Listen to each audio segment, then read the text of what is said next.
तुम्ही म्हणत असाल मी कुठे आली, तर मी एका घराच्या सत्यनारायणची पूजा होती तिथे आली. आणि तिथे बघा घर वगैरे बघितलं आणि पूजा मांडली होती, त्याचे पाय पडले आणि इथं आली स्वयंपाकघरात. तर बघा तर किचनमध्ये कसल्या भारी लावल्या त्यांनी लाईट.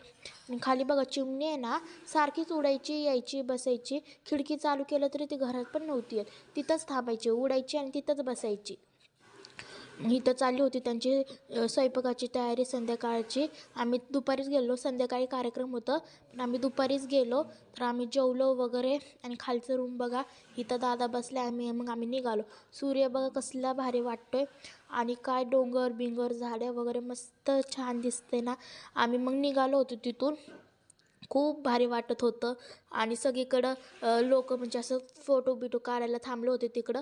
आम्हाला पण थांबायचं होतं पण आम्हाला उशीर झाला तर निघताच, म्हणून आम्ही काही थांबलं नाही. आणि इथं बघा इथे एक मंदिर होतं, तिकडं पाया पडलं, म्हणजे असं जाता जाता पाया पडलं, थांबलो नाही, तेच दाखवलं. आणि बघा काय डोंगर काय झाडी, एकच नंबर.